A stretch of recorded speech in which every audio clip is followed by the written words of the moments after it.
Hey guys, welcome back. So when I started this series, a month or two ago, one of the topics I mentioned that I was really excited about was this idea of kind of a smart or a connected home, which obviously means something a little different to everyone. But generally speaking, it's this idea that you can add in kind of internet-aware or internet-connected things to your house, managed by a mobile app or some other sort of appliance, to kind of control and have better home automation for things like lighting and your refrigerator, washer and dryer, things like that. So what I wanted to do today is kind of kick off a little mini series about the smart home and things you can do in that smart home. Now, everyone, this is going to be a little bit different for you. It all depends on how much money you want to spend, the time you have, the functionality you want. So don't take anything I'm telling you as gospel. This is just what I've done, and hopefully it gives you some ideas of things you can go do, and you get excited and inspired. And definitely put that stuff in the comments below. I'd love to hear more about what you're doing that's innovative that I may not have thought of. It'll be really fantastic. So for today, what I want to talk about specifically is lighting. Now, it's something for a video series like this I think about a lot. I've got a light here right behind. I'll do another video on what that looks like. But, lighting is a big deal, especially in a house. But one of the things that I find is a hurdle for most people is that there's usually construction involved in adding more light or doing more creative lighting in your house, whether it be your kitchen or your living room or where have you. So when my wife and I bought this house, one of the things that had not ever been done was living room lighting. So we did have to spend some time doing some electrical work to install power into that room to get lighting. But for the rest of the house, things like ceiling fans above me, we had decent lighting fixtures in the house, but we had no good way to control them, and they were inefficient, et cetera, et cetera.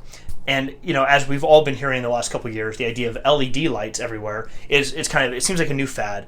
But it is actually really power efficient. They're a little more expensive than regular bulbs will be. They do last quite a bit longer, and they generally consume far less power to produce the same amount of light than typical incandescent bulbs. Now, I know we've had for a long time those kind of curly Q looking bulbs that are more efficient in general, and that's great. So if you've done those, fantastic. The next iteration of that, though, would be going to a pure LED light. We could talk about in detail at some other point what makes up an LED light itself, but suffice it to say, it's a simplified version of a typical incandescent filament that's inside of a bulb that lights things up. Now, the great part about this is, especially in the day and age we live in, we can absolutely connect those sorts of things to the internet. And many companies out there have done that. I'm going to show you the one that I picked today, but it's not the end all. There's plenty of other options. And what this lets you do is connect some sort of base station to your wireless. I'll show you the device. It's a little tiny box in my case. It's a little tiny box you connect to your home wireless. There's an app you download for your mobile device, such as an iPhone or Android or whatever you have. And then you can control all kinds of aspects of this lighting, from colors to typical whites to dimming levels and all that sort of thing. For us specifically, I picked the Philips HUE line. What it starts off with is a little base station like this. Now, you can buy them on Amazon. I'll put some links below to places you can get them from, but really pick them up from your typical home and garden type store and Amazon or wherever else.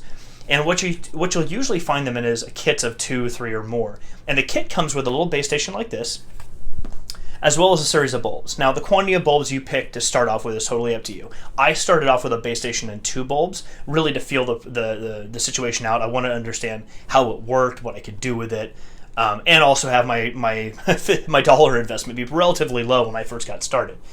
The great part here is that if you look back at the previous video I did on the mesh wireless, I had already deployed that Eero appliance into the house, so it actually made this even easier. Not that you need to do something like that to deploy this at all, but it definitely made things easier because at that point I already had a wireless access point in my living room, which is where I placed this, since the bulk of my lights physically live kind of around the living room.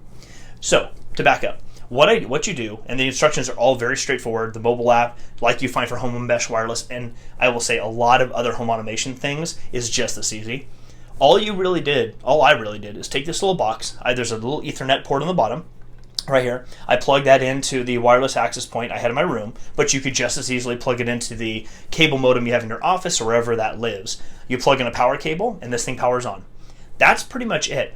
Once that happens, you go download the HUE app, and while you're in the process of downloading the app and you get it installed and you're in it, there's a very simple wizard that tells you exactly what to do.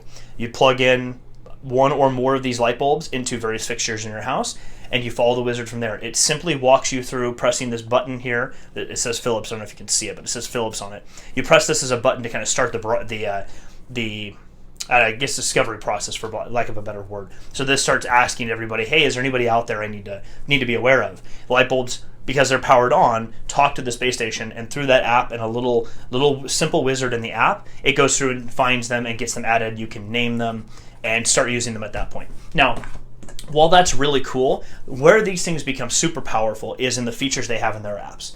And there's a step beyond that too. So the features most of these have in their apps, the Philips brand is no different, has things like scenes and time of day measurements and things like that. So what you can do is pre-pick color scenes. If you bought the Philips light bulb that actually can change multiple colors, they have a standard one, which is a little less expensive, which is a typical incandescent light bulb color, kind of that amber-ish hue to it. But if you want more of a pure white, or to kind of be able to be more creative and have more colorful lighting in a room, there's a colored version. They're a little more expensive, but they give you a lot more flexibility. So there's usually a lot of options within the mobile app that you can play with, but where they become super cool is if you have some device like an Amazon Alexa, an Echo, or some product that uses the Amazon Alexa engine, or a Google Home, or any number of other brands that do sort of this smart home base station. Even to a degree, you can do it with the Apple TV and the HomeKit functionality that's built on there. I would go look at that in more detail. I haven't actually tried that too much myself. I actually use the Amazon Echo, and there's a lot of pre-built integrations between them so that you can actually make calls to your Alexa, say, hey, Alexa, go do this thing with my lights for me, and generally that will happen on your lights. Now, I haven't spent tons of time myself playing with a lot of the creativity there, because for us, we bought it specifically so we could have better control over our lighting and reduce power. Now, I know there's a lot of people who kind of hack their way through them and do a lot of really interesting things with them, and that's awesome. You should totally try it out if that's your gig. For us, it was really about power consumption and manageability in the house. We wanted to have better control, especially when we're coming in the house after driving our son around, who's a toddler, have to put him to sleep sometimes by driving him, and it's really easy in the house, and from the car, to turn lights on or set a night light that can be super dim so that it doesn't bother him when we bring him in the house. And a lot of other things too. There's actually a really cool function in there that's kind of a psychological help you wake up, help you sleep function that lets you start dimming lights at a certain time of day and turning lights on at a certain time of day. I guess there have been studies that have shown that it actually helps your sleeping patterns if you start to dim lights when you're getting ready for bed to the point that they turn off. And for vice versa, first thing in the morning, you start to turn lights on slowly when you get up. I guess there's some help there. We've noticed a difference. It's pretty nice for us, but definitely give it a shot and see what you like. Now, that's what we did. We installed canister lights in our living room, plugged these light bulbs in, and they all came up together pretty well. But you don't have to go physically install anything in your house. If you don't know how to do construction or you can't afford it right now, don't worry about that. Any standard fixture you have in your house, from a ceiling fan like I have here in the office, to our master bedroom with a couple floor standing lights or things like that, any room where you have standard outlets that a bulb can go into, these bulbs can plug in. So this will work for basically everybody out there, from an apartment to a townhouse to a single family residence that you own, your house that you own. You can plug these light bulbs in any way you want. I would definitely give them a shot. You don't have to buy the Philips brand, but play with them. They give you a lot of really cool functionality, and they're just a lot of fun to play with. From the lighting, there's some other apps I found that have to do with like DJing, where you can have music and the lights sync up to each other. I played with it a little. It's kind of interesting and kind of cool, but I'd love to hear more about what you guys do. So that's the LED lighting. That's kind of going to kick things off for our smart home. I'm going to do a video probably next month or so that's a little bit more about it's a longer form video that kind of covers a lot more of the stuff that we've put into our house, from heating and cooling to refrigerators or things like that. But I wanted to start off here because this has really been the most impactful for us. When we bought this house, it was an older home that didn't have a lot of in-ceiling built lights, so we had to augment with floor lights. But eventually we realized that it was just more convenient to have something. So it took us a while, but we invested the money to have some power pulled into our ceilings and other places in the house for ceiling fans and things like that. But that was something we did over a long period of time, and that was just our choice. You can do whatever you really want.